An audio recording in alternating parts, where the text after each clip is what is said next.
forcément, il y a les aides aussi en interne, enfin c'est un budget supplémentaire en interne parce que forcément c'est du personnel supplémentaire, c'est du nettoyage supplémentaire, c'est des masques, la gratuité de la cantine, c'est quand même important.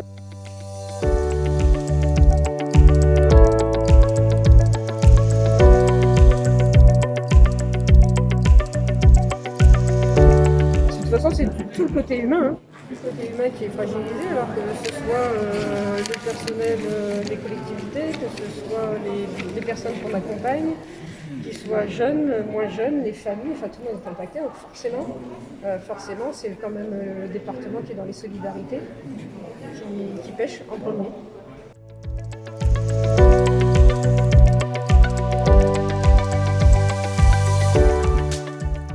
Je crois qu'on n'est même pas en mesure aujourd'hui de. Ouais, on ne peut même pas imaginer ce qui va arriver l'année prochaine. Les fermetures, excuse-moi, Vas-y. mais les fermetures d'entreprises, c'est pas en 2020, hein, c'est en 2021. Et la grosse vague de licenciements va commencer à intervenir à partir du premier trimestre de 2021, c'est sûr. On aura peut-être vaincu entre guillemets, le Covid, la présence d'un vaccin, mais après, les conséquences sociales seront peut-être, à mon avis, plus conséquentes, plus importantes en termes de dégâts dans la société. Alors, on a voté un budget supplémentaire déjà conséquent. On vient de leur mettre des rallonges aussi conséquentes. Forcément, ça va dégrader notre épargne brute et notre compte administratif en 2020. Nous ne sommes pas encore cette fois-ci dans le rouge, bien entendu, parce que on avait quand même des réserves qu'on avait constituées au cours de ce mandat.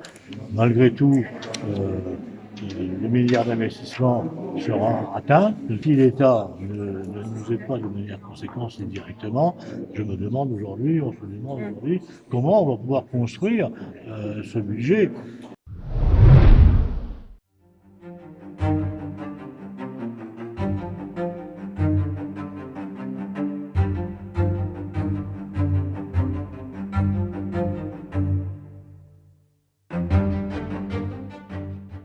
C'était un seigneur qui habitait Montdidier, et comme les seigneurs de Montdidier étaient aussi comtes en Champagne, en fait la relation a été vite faite.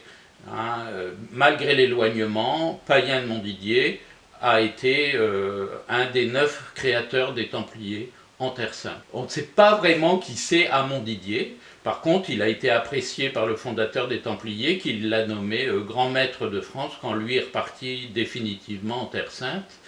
Et donc, il a travaillé à l'extension de l'ordre en France, dans la partie nord de la France, et puis en Angleterre et en Écosse.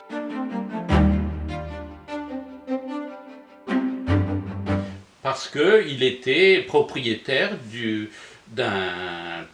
d'une très grande ferme, hein, et donc il l'a donné aux Templiers. Ça s'appelle la commanderie de Fontaine-sur-Montdidier, qui était vraiment très très grande et qui avait des terres, même dans l'Oise, au Ploiron, au Bois d'Écu, à la Druelle.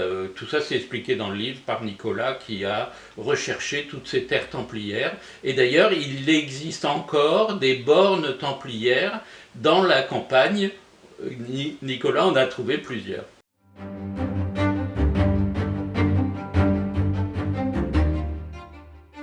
L'ordre des Templiers, c'était quelque chose d'important, puisque quand ils ont été arrêtés en France, il y avait 15 000 Templiers en France, 30 000 dans le monde, et il y avait 2000 commanderies en France.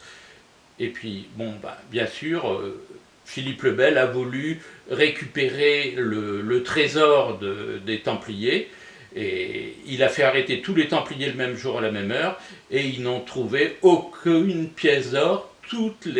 Tous les fonds de roulement de toutes les commanderies, qui étaient comme des banques, donc elles avaient forcément un fonds de roulement, tout avait disparu.